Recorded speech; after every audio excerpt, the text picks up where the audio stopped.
Hey guys, welcome back to the office. It's Dr. Arakat. So today I'm going to answer a question about the journey. There was a question online in the comments that said, Dr. Arakat, how did you pay for all your training? How did you pay for all the school and all the colleges and the dental school and the medical school? Did you just have the money? Or if not, how did you do it? First of all, I did not have the money. I wish I did. I mean, some people do, and if you do, that's great, but I did not. So I'm going to tell you what I did, and there's a lot of disclaimers here because I don't want people trying some of the things I tried and then, ending up getting in worse situations. So, like you guys all know, I'm one of 4 kids. I was the oldest. My mother and father had a modest background. And my mom, after me and my sister finished high school, she went back to college, right? But it was very sporadic because she still had 2 other kids to take care of and she still had my dad in the house to take care of. She'd go do a semester, take some time off, go back, take some time off, and she kept doing that for a span of 18 years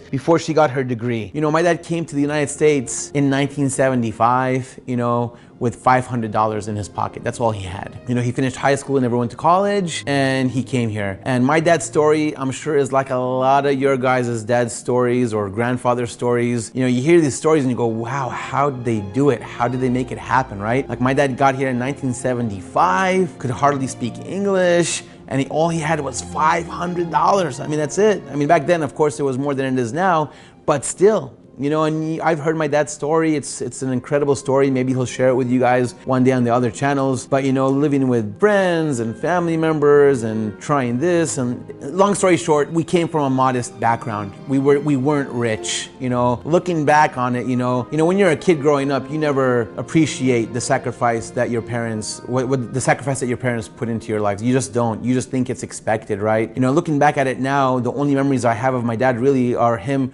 waking up super early in the morning, driving far away, coming back late at night, having dinner, watching some TV, going to sleep, and doing it over again, over and over and over, to make sure that his kids and his family had food on the table and a roof on their head. So it took me a while to realize all this, but I love my dad and the sacrifice, and my mom and the sacrifice that they've put for us. And I'm sure you guys have these same sentiments, for your own parents. And so there's 3 things that I did, 3 things that I did that got me through the financial struggle of becoming a doctor in the United States of America. And I'm gonna go through those 3 things, okay? The first thing, which is pretty obvious, which is not glamorous at all, is work. I worked my entire life, okay? And I'll tell you about this. It wasn't easy. In high school, there wasn't much expenses. It's high school back then. When I was in high school, I went to high school from 1993 to 1997. I didn't have a cell phone, clothes weren't as expensive as they were now. There wasn't all this shoe mania. So luckily I didn't have much expenses, but I still had a job. I worked at Round Table Pizza, and it's like Domino's and Pizza Hut. I was cleaning the dishes, and every now and then, if I was lucky, I'd get to make some pizzas. But I worked throughout high school, making minimum wage, just for some side money, just for gas and going to the movies every now and then. But expenses weren't that hard for me. And I came home, my mom did my laundry, my mom made the dinner, so I didn't have much expenses. Now, I finished high school and I went to a state university, okay? And this was huge for me, because if you're a resident of your state, whichever state it may be, and you go to an in-state public university, the tuition is much lower than it would be for an out-of-state person, or if you went to a private school. So for example, I went to the University of California in San Diego, UCSD, public university, very good school. And at that time, tuition, just tuition for the year was $7,000 a year, which compared to what the tuitions are now was great. But it was $7,000. But if I was out of state or going to the same school, it would have been tens of thousands more. I think it was like over $20,000 a year. So you save a significant amount of money going to an in-state public college, okay? So that's what I did. So tuition was $7,000 a year. And luckily my dad, God bless him, helped me a lot with that $7,000, okay? He helped me a lot. But as you guys know, or as some of you may know, it's not just tuition. There's your housing, where you're gonna live, where you're gonna eat, textbooks. Man, I still have nightmares about those textbooks, because you would take a class and they would require you to buy this textbook for this class that only lasts 3 months. but the book costs like $200 to $300 to $400 sometimes for a textbook that you're only going to use for 3 months. And that's a lot of money, right? And then after the class, if you try to sell it, you'd be lucky if you got 25 for $50. And trying to buy a used one was hard because all the good used books got sold out so fast, and then the only remaining ones were the crappy ones that had all the scribbles in them or the ripped pages. You couldn't really study out of those books because they were in such bad shape. So you were forced to buy these really expensive books for one class, and you have to take lots of classes, right? Point of all this is that it's really expensive. Tuition, room and board, supplies, food, housing, it's a lot. And my dad, helped me so much just with the tuition, but again, he has 3 kids at home that he still has to take care of. He couldn't pay for all my expenses. So what did I do? I did 2 things. I did 3 things. Sorry, I did 3 things, like I said. First thing is I got a job. Believe it or not, I became a UCSD bus driver, a bus shuttle driver. And I'm not joking here. It was a big campus, and there was these big shuttle buses that would drive the students from the parking lots far away to the campus, and then to the campus back to the parking lots. And I had to get a commercial B bus driver's license.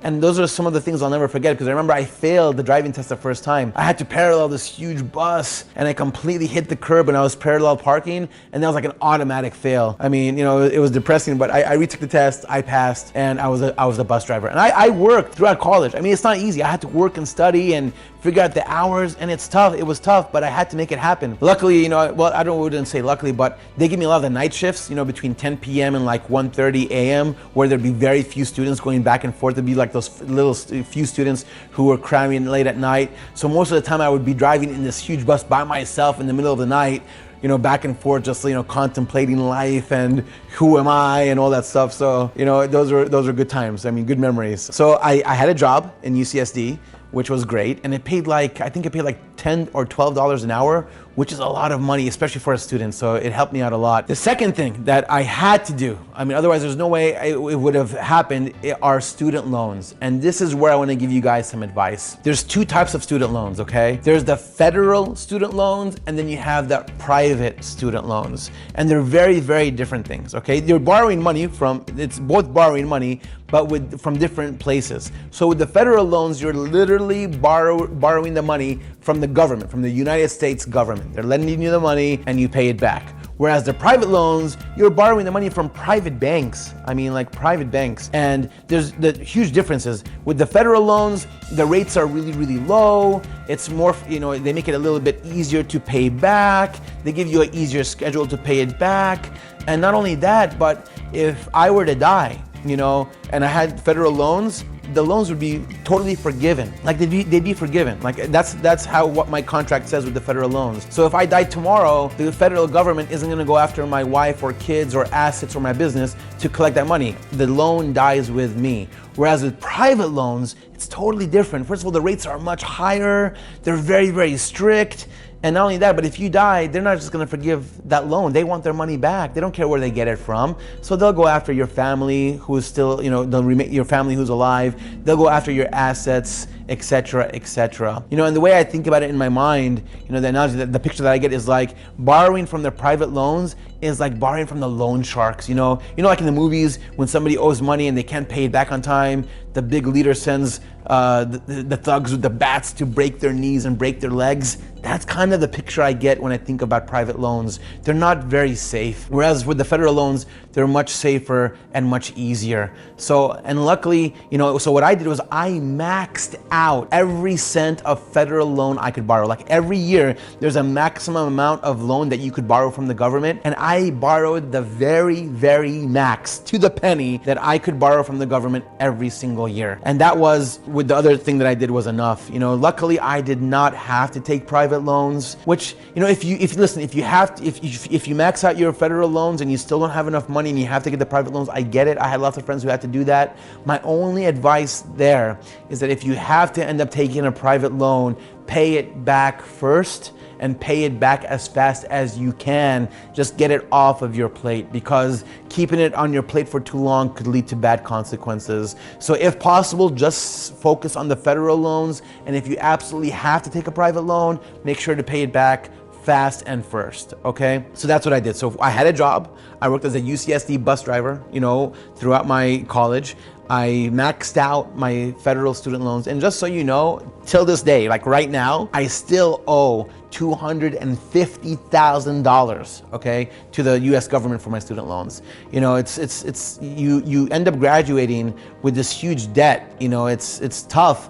But for me, there was no other way. And now I'm gonna get to the third thing. And this is where it's a big disclaimer, okay? It's like, you know how you watch those shows and the stunts on the TV and it says, do not attempt this at home. So this is kind of my do not attempt this at home unless you're gonna be super good at it and you're gonna be very strict about it. Because if you're not, you're going to mess yourself up, okay? And I'll tell you what I did and how it helped me a lot in my life. So I started college at UCSD in 1997. Oh, before I even get to that, I want to tell you guys one thing. People ask me all the time, when I finish high school, should I go to a very good, expensive private school right away? Or should I just go to a public school, or should I even go to a community college first? And my answer is it depends on what you want to do. If you're only going to go to college and start working right afterwards, like if you're going to get like an engineering degree or an education degree or a communications degree or a minor business degree, and you're not going to do any more schooling after those 4 years, then go ahead and, try to get into the best school you can and do it, But if your plan is to go to dental school or medical school or law school or business school after your initial 4 years, then unless you come from a very well-off rich family, it really makes no sense because you're gonna put yourself in such a hole. And you could really go to any decent school, do well in that school, which we'll talk about in a different episode, and still get into really good dental and medical schools. And if you thought colleges were expensive, wait till you find out how expensive dental schools and medical schools are, right? And I have some friends who went to save money because they had no money at all. They went to community college first for the first 2 years after high school, finished 2 years of community college, saved a boatload of money, then finished their last 2 years at a state school, got their bachelor's degree, and then went on to dental school and medical school because they did well and they saved so much money. So my advice there is if you're planning to go to any type of graduate school after your first 4 years of college, you don't have to go to a very expensive, big name school for your first 4 years, okay? And I believe in that and I know it works, okay? So that's that. So now back to the third thing that I did. I started college in 1997, okay?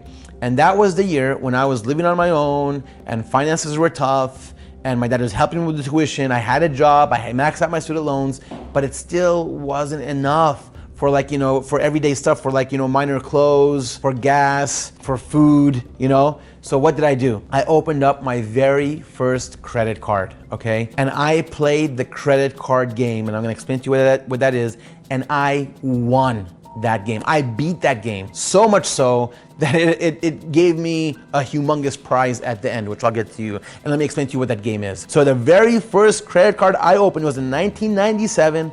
I was 18 years old, and I had no idea what credit cards were, right? But I got an application and it said 12 months interest-free financing, 0% financing. I called the bank, and I was like, what does that mean? What does interest-free mean for 12 months? And they said, well, basically, if you pay your minimum payment each month, we do not add interest on whatever you bought on that card. And if you pay back the entire balance before the 12 months, that interest is gone. You'll never see it. But there's two catches. The first catch was if you miss a monthly payment, then the interest can be added back on. Or if you don't pay the entire balance within those 12 months, then all the interest that was accumulating gets added on to your balance. And I really want you guys to understand what this is because it could get you in a lot of trouble. So say I go open a card, it says 12 months interest-free financing, and say I buy like $1,000 worth of stuff on it. I buy like $1,000 worth of stuff. Now, there's interest collecting on that $1,000, and it could be like up to 20%, 25% interest, which is a lot. Okay, credit cards have the highest interest. So if the 12 months goes by and I didn't pay back that $1,000, then all the interest that was collecting gets added to the balance. So now instead of I only spent $1,000, but now my balance is going to be $2,000 or $2,500. So $1,500 of extra money that I have to pay back that I didn't even buy anything with. You see how dangerous this could get? And that keeps multiplying and multiplying and multiplying if you don't pay it back and if all that interest just falls on you at the end. So what did I do? How did I win the game? So I got this card, 12 months interest-free financing, and I didn't go crazy on it. I just bought what I needed. Dinner every now and then, a pair of jeans, a pair of shoes, necessity stuff. I wasn't spending money like an idiot. I was focused, I knew I had a goal, and I was determined to do it. So I was spending only on what I needed, and I did all this other stuff before I even got the credit card, right? I was working already, I had the student loans, my dad was helping me as much as he could, and it still wasn't enough, so I got the credit card. 10 months went by, and I had a pretty big balance on it. I think it was like a $2,000 balance. And God, I didn't even have like $100 in my savings account. I had no money. I was like literally living, on federal loan checks. Okay, literally. Okay, so I'm like, where am I gonna get $2,000? And if all the interest, God knows how much interest accumulated on that 2,000, right? But what did I do? At the 10-month mark or 11-month mark, I got another offer for a card, a different bank, different card, 12 months. Interest-free financing includes balance transfers. I'm like, balance transfers, what's that? I never heard that term before. So I called the bank and I'm like, what does balance transfer mean? And they're like, basically, you could transfer any balance you have on any other credit card, put it on the new credit card with 0% for 12 more months.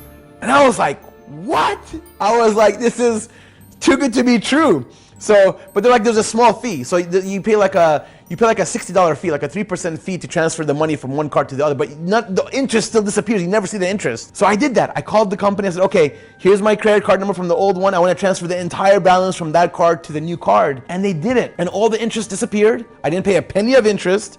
And now I had 12 more months with interest-free financing. It's basically free money with, that you're being borrowed. It's like borrowing from your brother or from your sister, It's like, here's some money and pay me back whenever and no interest. This was like amazing to me. It was like, oh my God. And guess what? I started doing that every single year from 1997, from my first credit card until 2015. How many years is that? I mean, that's a lot of years, right? From 97 to 2015, well, that's 3, and then 18 years, right? 18 years. And sometimes I'd hit the jackpot. Sometimes you get cards with 18 months interest-free financing. Most of them were 12 months. And then the big jackpot was when you got the one that was 24 months interest-free finance. 24 months interest-free. So I transfer the whole balance to the new card, and I just make the minimum payments, each month, just so the interest wouldn't be added on. And then 1 or 2 months before that card was going to end and all the interest was going to fall on me, I just call on your credit card and transfer the entire balance. And it worked for me. And in those 18 years, one thing I'm very proud about, in a non-cocky way, is that in my entire life, I must have opened God knows how many credit cards. At least 50, right? And I've never paid 1 penny of interest on any credit card in my entire life because I was determined not to, and I paid my monthly payments and I made sure to transfer the balance at the end. And this did 2 things for me. The first thing it did for me was it gave me extra money to live off of, to eat, to live, to have some fun, to have clothes. It worked a lot. And the best thing that it did for me is it increased my credit score so much.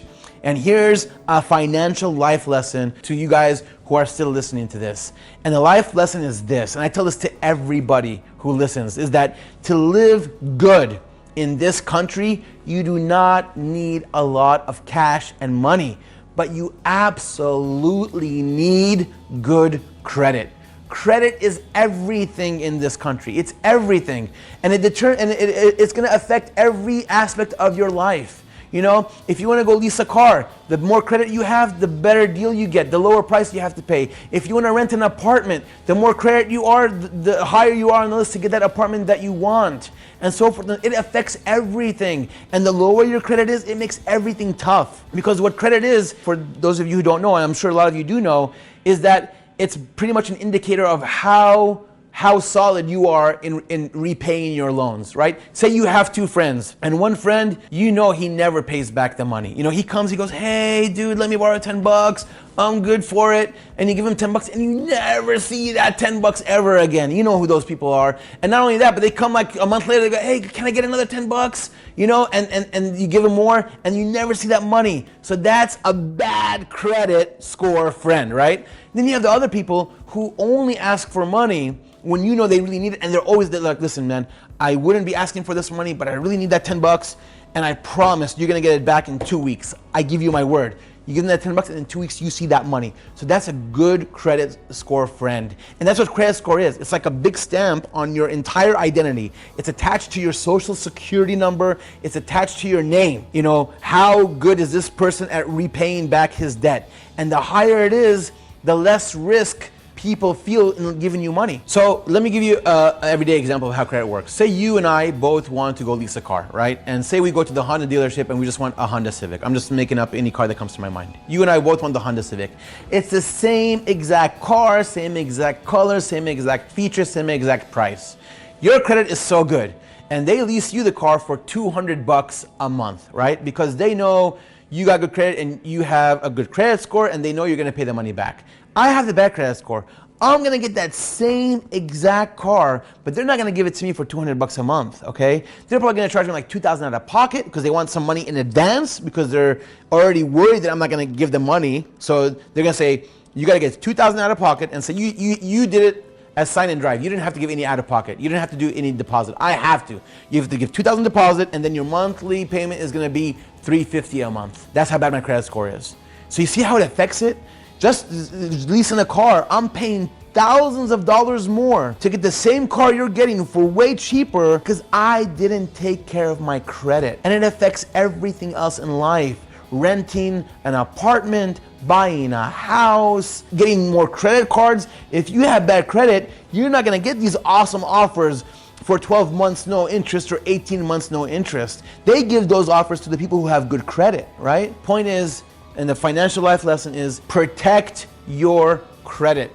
And if your credit, if you have neglected it and if it's low, start working on it now, okay? Bring it up, because credit will always go up. But it's one of those things you have to be very, very careful about, because the way I think about building your credit score is like building a house of cards. You know those people, they build those big houses just with the playing cards? They're like so delicate and they build it so high, but like one flick of that bottom card and the entire house collapses. That's kind of how credit is, because it's really, really hard to build, right? But one tiny mistake could bring it down significantly. Like you could be doing so well, and then you miss one payment on 1 month on one credit card, and it's gonna bring it tumbling down, and you have to work back up to build it up again. But if you stay diligent and you build it, the rewards are astronomical, amazing. I wouldn't have been able to open up my own business without that credit score that I have. I wouldn't have been able to get my house. And just one, like when I first bought my house, I had zero money left in my account, zero. I'm not exaggerating. And I had $250,000 in student loans still. But because my credit score was so good, I went to the furniture store and they let me borrow so much money with 0%. I think I had like 6 years of 0% interest-free financing. So I bought like $30,000 worth of furniture, and I only had to pay like $400 a month for it, you know? And I didn't have $30,000, of course. So, but that's how credit helps you. So build your credit score. So just to refresh, the 3 things that I did to get through everything financially and to get to where I'm at today is, 1, I worked through every phase of my life. I worked at Round Table Pizza when I was in high school. I was a bus driver throughout college. When I got to dental school, I worked as a teacher, a Kaplan teacher. You know, Kaplan is the place where they prepare you for like the DAT test and the MCAT test and the LSAT test. I was actually a teacher there, you know, and that's part of another journey story. But I did really well on my DAT. I'll tell you how I did that. And then because I did so well, I got offered a job at Kaplan to actually teach other students taking that test. But the point of the story is, I was a teacher throughout dental school. I worked every single phase of my life. I never had a period in my life where I didn't work, except before high school. I didn't work in junior high, but from high school on, I worked. Number two, I maxed out my federal student loans. I maxed them out every single year. And because of that, I got through all of it, thank God, but I still have over $250,000 that I still owe. But like I said, it's the federal government, so they make it easier to pay it back. They're not so strict with it. The payments are not so crazy each month, and the rates are pretty low, so they make it friendly. And the third thing I did was I played the credit card game, the 0% interest-free credit card game, and I transferred my balance from one card to the other, to the other, to the other for 18 straight years without ever paying 1 penny of interest, which got me through all that and also elevated my credit score so high. And I'm proud to say, again, not in a cocky way, that out of all my friends and all my colleagues that I know, I have the highest credit score of anybody. Thank God. I'm blessed. So those are the three things that I did.